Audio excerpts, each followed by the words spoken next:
여러분들 큰일이 났습니다. 19세기 이탈리아 베니스에 존재하는 아벨이 동시에 탈출했는데 뭐 제가 알아서 아벨을 죽였는데 이번에 이야기해드릴 SCP 큰일 났어. 035입니다. SCP 큰일 났네. 큰일 났어. 가면인데요. 특이한 점은 이곳의 표정이 수시로 바뀐다는 점입니다. 어떨 땐 웃는 얼굴, 또 어떨 땐 우는 얼굴로 변화하죠. 게다가 이 가면은 눈과 입의 기능을 통해 끊임없이 강한 부식성 용액을 내뿜는다고 하며 다행이다. 모든 물질을 썩게 만드는 탓에 정리하는데 애를 받고 있다고 합니다. 이 SCP 아벨 설치는 거의 세상이 망한 데는 절반은 온 것 같은데. 점은 바로 자아를 가졌다는 것인데요. 우선 이 SCP의 주변 2m 안에 있는 대상은 가면을 쓰고 싶어지는 충동에 빠진다고 합니다. 만약 참지 못하고 얼굴에 착용할 경우 강한 부식성 물질에 닿아 빠르게 부패가 시작되면 신체 전체가 미러가 된다고 하는데요. 이때 강에서 특정한 뇌파가 흘러나와 숙주의 뇌를 죽게 만들고 그 신체를 자신의 SCP-035는 대상의 신체를 아예 움직여지지 않을 때까지 자기 것처럼 사용할 수 있죠. 그렇게 신체와 입을 가지게 된 SCP-035는 주변의 다른 사람들에게 말을 건다고 합니다. 공격적인 기생 방식과 비교한 작용과는 달리 035는 매우 지적이고 카리스마 있는 태어난 성격의 소유자라고 하는데요. 또한 아는 것도 많고 월등한 기억력을 가진 그를 통해 다른 SCP에 대한 정보나 역사 등을 배울 수 있었다고 합니다. 하지만 그런 성격과 호의적인 태도는 모두 미끼에 불과했습니다. 좋아, 이제 오늘은 SCP-106을 정리해볼 건데요. 대상들의 멘탈을 터뜨리고 스스로 목숨을 끊게 유도하는 등 단순히 언어적 권유만으로 사람들의 정신을 회유할 수 있었다고 하는데요. 이런 그의 악랄한 능력 때문에 사건이 발생했습니다. 잠깐만. 그나마 부패가 더디게 진행되는 유리재질 상자 안에 보관되어 있던 SCP-035. 녀석은 자신을 연구하러 들어오는 직원들을 현혹, 설득하여 탈출을 시도했습니다. 이때 여러 직원들이 탈출을 도왔는데요. 다행히 이 시도는 실패로 돌아갔고 재단은 이에 관한 직원들을 모두 처리했습니다. 이 사건 이후 격리는 더욱 삼엄해졌죠. 그러자 SCP-035는 전에 없던 새로운 능력을 발휘하기 시작했습니다. 숙주 없이도 주변인들에게 텔레파시를 보내기 시작한 것인데요. 녀석은 필요한 지식을 대상들에게서 빼가고 있었죠. 106은 뿐만 좀 아니라 재단에 격리 중인 다른 SCP들에도 관심을 보이곤 했는데요. 가면을 착용하고도 부패하지 않거나 부패를 무효화할 수 있는 존재들 위주로 관심을 보였죠. 그가 뽑은 리스트 중엔 죽지 않는 도마뱀으로 유명한 SCP-682도 있었다고 합니다. 좋아. 이때까지도 재단은 연구를 위해 줄곧 숙주를 제공했었다고 하는데요. 지속된 탈출 시도와 위험한 상황이 자꾸 연출되자 결국 상부 측에서 가면을 시설 내부 깊숙한 곳에 영원히 봉인해야 한다는 이야기가 나왔다고 합니다. 좋아, 이렇게. 그러자 035에게 세뇌된 존심을 숨기고 있던 몇몇 연원들이 시위를 벌이기 시작, 급기야 폭력적으로 변하고 말았다는데요. 이때 재단은 즉각적인 대응으로 그들을 모두 처리했다고 일단은 합니다. 사태의 심각성을 깨달은 재단은 035의 숙주를 아예 끊어버렸고 그러자 이 가면은 한 단계 더 심각한 능력을 발휘하기 시작합니다. 가면 주위 반경 10m 안에 있던 사람들이 이상한 속삭임이 들린다고 불안함을 호소했으며 그 중에 심한 편두통을 겪는 사람들이 근데 106이 배울 통화했는데 예전에도 얘가 유리에 닿는데 못 든 거에서 사람을 탈출하는 거 아니겠지? 물질이 분비되기 시작했습니다.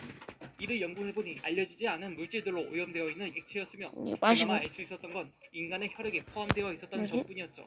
게다가 이 물질은 약산성을 띠고 있어 계속 둘 경우 벽이 부식된다고 합니다. 때문에 이를 청소하기 위해 청소팀을 소리가 안 나냐? 그런데 이들이 무언가를 발견했다며 보고를 해옵니다. 격리실 벽에 검은 액체로 각종 문양과 글자들이 쓰여져 있었던 것이죠. 재단은 그때부터 소리가 안 나지 뭐. 문장을 번역하는 일을 반복합니다. 끝나겠지 뭐. 여전히 격리실과 그 근처에서 일하는 사람들은 환청을 근데 106은 캐터르는 게 위험한 목숨을 끊는 사람도 나오고 있었죠. 격리실 벽에 문장을 번역하던 직원들도 이미 정상이 아니었습니다. 결국 재단은 가면에 격리실 벽에 SCP-148을 도배하기로 하는데요. 이 SCP는 정신조작 특성을 막는 성질을 가진 금속 물질이었죠. 효과는 탁월했습니다.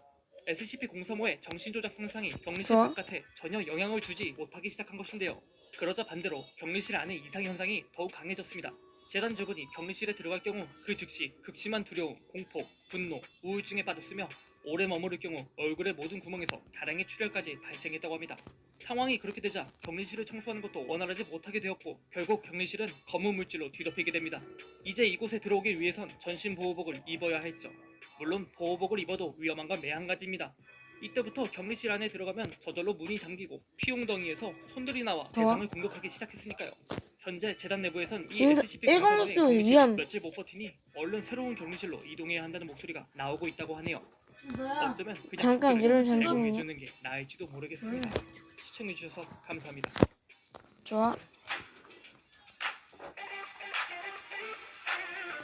또 격리는 더욱 삼엄해졌죠. 그러자 SCP-0 주변의 다른 사람들에게 말을 건다고 합니다. 공격적인 기생 방식과 기괴한 작용과는 달리 035는 매우 지적이고 카리스마 있는 쾌활한 성격의 소유자라고 하는데요. 또한 아는 것도 많고 월등한 106? 기억력을 가진 그를 통해 다른 SCP에 대한 정보나 역사 등을 배울 수 있었다고 합니다. 하지만 그런 성격과 호의적인 태도는 모두 미끼에 불과했습니다. 심리 분석 결과 SCP-035는 매우 어디다 만들었어? 이용하고 싶어 했으며 기회가 될 때마다 대상들의 멘탈을 터뜨리고 잠깐. 스스로 목숨을 끊게 유도하는 등 단순히 언어적 권유만으로 사람들의 정신을 회유할 수 있었다고 하는데요. 이런 그의 악랄한 능력 때문에 사건이 발생했습니다. 좋아. 그나마 부패가 더디게 진행되는 유리재질 상자 안에 보관되어 있던 SCP-035. 녀석은 자신을 연구하러 들어오는 직원들을 현혹, 설득하여 탈출을 시도했습니다. 이때 여러 직원들이 그의 탈출을 버튼? 도왔는데 다행히 이 시도는 실패로 돌아갔고 이건 이에 두 관한 개. 직원들을 모두 처리했습니다. 이 사건 이후 격리는 더욱 삼엄해졌죠. 그러자 SCP-035는 전에 없던 새로운 능력을 발휘하기 시작했습니다. 숙주 없이도 주변인들에게 텔레파시를 보내고 이제 있었던 106? 것인데요. 녀석은 필요한 지식을 대상들에게서 빼가고 있었죠. 뿐만 아니라 지휘서를 또 그냥 다른 보내니까 SCP들에도 관심을 보이고 그냥 있는데요. 가면을 착용하고도 부패하지 않거나 부패를 무효화할 수 있는 존재들 위주로 관심을 보였죠. 그가 뽑은 리스트 중엔 죽지 않는 도마뱀으로 유명한 좋아. SCP-682도 있었다고 합니다. 이제 이때까지 이렇게 업체라는 가두고? 연구를 위해 줄곧 숙주를 제공했었다고 하는데요. 지속된 탈출 시도와 위험한 상황이 자꾸 연출되자 결국 상부 측에서 가면을 시설 내부 아무튼 오늘 여기까지. 한다는 이야기가